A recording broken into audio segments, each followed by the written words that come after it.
रहीम। अस्सलाम वालेकुम नाज़रीन, करोड़ों दरूद नबी पाक सल्लल्लाहु ताला अलैहि वसल्लम की ज़ात अक़दस पर। नाज़रीन, कल मैंने एक वीडियो की थी जिसमें कार्डियोलॉजी में मुख्तलिफ़ जो शोबा जात हैं एमरजेंसी में, उनके हवाले से गाइडलाइन दी गई थी कि कैसे आप एमरजेंसी में जाना है और आपने वहाँ पे कैसे आपको वहाँ पे डॉक्टर ट्रीट करते हैं और आपका वो सारा प्रोसेस कंप्लीट होता है। तो उसमें मुझे बहुत सारे क्यूरीज़ आई हुई थी इंडिविजुअल, जिसमें उन्होंने सीटी एंजियोग्राफी के हवाले से पूछा, सीटी दूसरा इसके अलावा एंजियोग्राफी और एंजियोप्लास्टी में इसमें कोई फ़र्क के हवाले से कुछ चीज़ें इस तरह की डिस्कस हुई। बहरहाल वो मैंने बहुत सारी चीज़ें नोट कर ली हैं, तो इंशाल्लाह इस पर मैं पूरी एक वीडियो करूँगा। ओपीडी में जो सरकारी अस्पतालों में मेडिसिन के हवाले से पूछा गया, वो भी इंशाल्लाह मैं आपको गाइड करूँगा कैसे आसानी से आपको दवाई दस्तयाब हो सकती है। इसके अलावा मुझे एक मोहतरम है, बुज़ुर्ग हैं, तकरीबन कुछ 60 के राउंड अबाउट एज है, वो शौकत खान अस्पताल में अपने चेकअप के लिए गए, तो उनको कुछ वहाँ पे उन्होंने चीज़ें बताई कि जी मुझे यहाँ पे ये मुश्किलात आई। तो इंशाल्लाह मैं आपको वहाँ का पूरा प्रोसेस बताऊँगा कि कौन से पेशेंट्स को उस वहाँ पे किस तरह की बीमारी के मतलब वहाँ पे जाना चाहिए। तो इंशाल्लाह ये ऐसे जो लोग बगैर किसी वजह के उनका चक्कर लग जाता है, इंशाल्लाह उससे आपको निजात मिल जाएगी। दूसरा, सेहत कार्ड के हवाले से पूछा कुछ लोगों ने, मैं इंशाल्लाह आपको उस हवाले से भी जो तफसात है लोगों के वो भी, और जो अस्पतालों के हैं वो भी इंशाल्लाह आपको बड़ी जल्दी बताऊंगा। और इस तरह जो मसाइल नोट किए हुए इंशाल्लाह मेरी कोशिश है कि हमारे मोहतरमा प्रोफेसर डॉक्टर यास्मीन राशिद साहिबा तक ये चीज़ें जो मैंने नोट की हैं सेहत कार्ड के हवाले से, जो एंटरटेन कुछ अस्पताल नहीं करते, तो इंशाल्लाह मुझे उम्मीद है वो भी आपका मसला जल्दी हल हो जाएगा।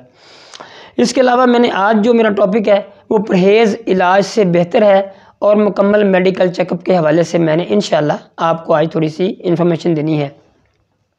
एक्चुअली एक मुहावरा है, परहेज़ इलाज से बेहतर है। परहेज़ इलाज से बेहतर है का मतलब ये है कि आपका रोज़मर्रा के मामूलात ऐसे हों, मामूलात ज़िंदगी ऐसे हों, आप ऐसी डाइट ले रहे हों, अपना वॉक कर रहे हों, मुख्तलिफ़ चीज़ें इस तरह से अपना लाइफस्टाइल हो कि आपको डॉक्टर के पास जाने की ज़रूरत ना पड़े। आपका जो ये चीज़ वो आती है जो परहेज़ जो इलाज से बेहतर है। लोग अमूमन ये समझते हैं कि जो डॉक्टर तजवीज़ करते हैं इलाज और उसके साथ जो परहेज़ बताते हैं वो परहेज़ इलाज से बेहतर है जो वो इलाज करवा रहे होते हैं।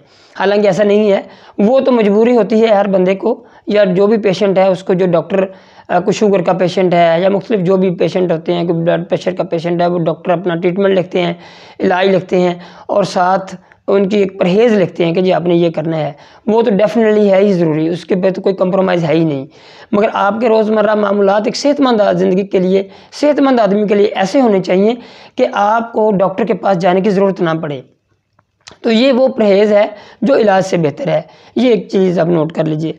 इससे अगला है कि मुकम्मल मेडिकल चेकअप, जो एनुअल चेकअप कराते हैं, मुख्तलिफ लोग कराते हैं, उन्होंने अपनी एक डेट सेट की होती है। किसी ने अपनी बर्थ डेट के हवाले से वो सालाना चेकअप कराते हैं, कोई मुख्तलिफ, हर बंदे ने अपना एक डेट सेट की होती है कि इस पर हमने साल में एक दफ़ा अपने टेस्ट कराने हैं। तो वो हर बंदे को, हर एक सेहतमंद आदमी के लिए भी ज़रूरी है कि वो अपने टेस्ट साल में एक दफ़ा ज़रूर करवाए। और उस हवाले से मैं थोड़ा सा आपको बता देता हूँ कि कौन से टेस्ट किस बंदे को करवाने चाहिए।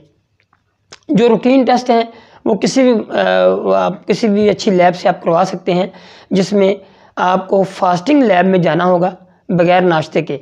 आपको बेसिक टेस्ट हैं कुछ, जिसमें कंप्लीट ब्लड काउंट है और LFT है, लिवर फंक्शन टेस्ट हैं, लिपिड प्रोफाइल है जो फास्टिंग होता है 14 घंटे की फास्टिंग से, उसमें पानी आप पी सकते हैं, बाकी आप और कोई चाय वगैरह या खाना या कोई शरबत इस तरह की चीज़ आप नहीं ले सकते, तो वो चीज़ फास्टिंग में आती है। लिपिड प्रोफाइल है, शुगर फास्टिंग आप कराएंगे, और साथ HbA1c करवा लें तो बहुत अच्छा होता है, ख़ास तौर पर डायबिटिक पेशेंट्स के लिए। और हेपेटाइटिस B एंड C, और जो कभी जोड़ों के दर्द के कुछ जिनको थोड़ा सा मसला हो, वो RA फैक्टर भी साथ करवा सकते हैं। यूरिन कंप्लीट है, ब्लड ग्रुप लाजमी करवाना चाहिए, छाती के एक्सरे और एक होल एब्डोमिनल अल्ट्रासाउंड। और जो 50 प्लस या 60 के राउंड अबाउट हों उनको PS से भी अपना एक टेस्ट होता है, प्रोस्टेट स्पेसिफिक एंटीजन, वो ज़रूर करवाना चाहिए। इसके अलावा जो डायबिटिक पेशेंट हैं उनका HbA1c ज़रूर होना चाहिए, या जिनको डाउट हो या जिनकी फैमिली हिस्ट्री हो उनका साथ जो शुगर के हवाले से एक कन्फर्मेशन टेस्ट होता है और पिछले 3 महीने का वो थोड़ा सा रेगुलर आपको बताता है कि आपका कंट्रोल लेवल कैसा रहा, तो HbA1c ज़रूर करवाना चाहिए। ब्लड प्रेशर के पेशेंट्स को थायराइड फंक्शन टेस्ट करवा लेना चाहिए। और इसके अलावा IgE लेवल, जिनको कुछ एलर्जिक इश्यूज़ हों, वो समझते हों या फैमिली हिस्ट्री में हो, तो वो IgE लेवल ज़रूर टेस्ट करवा लें। और PSA जो मैंने बताया जैसे कि पहले भी कि प्रोस्टेट स्पेसिफिक एंटीजन, वो लाजमी तौर पे जो 50 और 60 के अराउंड एज में हैं उनको ये साथ ज़रूर करवाना चाहिए। कोई पेशेंट जो हेपेटाइटिस की ट्रीटमेंट ले रहे हों, जिनका कंफर्म हेपेटाइटिस B या C हो, उनको कम से कम कुछ 6 से 8 माह या कम से कम साल में एक दफ़ा PCR टेस्ट ज़रूर करवाना चाहिए, ताकि उसका अगर कोई जरासीम जो हेपेटाइटिस B या C का है उसका अगर वो एक्टिव आता है तो आपको वो डॉक्टर अपनी ट्रीटमेंट बता दें। इसके बाद आप अपनी जो पूरी फाइल है अपने जो भी एक रेगुलर या फैमिली डॉक्टर होते हैं या भी जिसके कंसल्टेंट को कभी चेक करा रहे हों, उनके साथ अपना पूरा वो फाइल डिस्कस कर लें। उसमें अगर आपके टेस्ट हैं तो उसके मुताबिक आपको डॉक्टर आपका गाइड कर देता है कि आपको कहाँ कहाँ आपको परहेज़ करना है, कहाँ पे आपको इलाज की ज़रूरत है, कहाँ आप प्रिकॉशंस ही आपको बता देते हैं।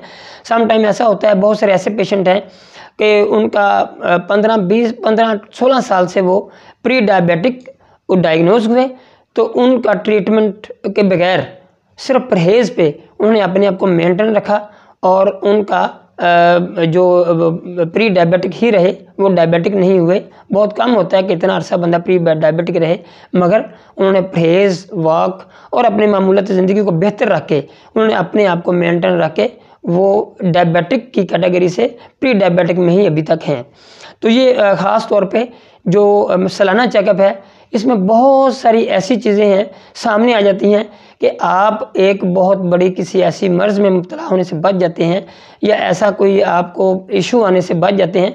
और ECG ज़रूर कराना चाहिए जो ख़ास तौर पे 40+ हों।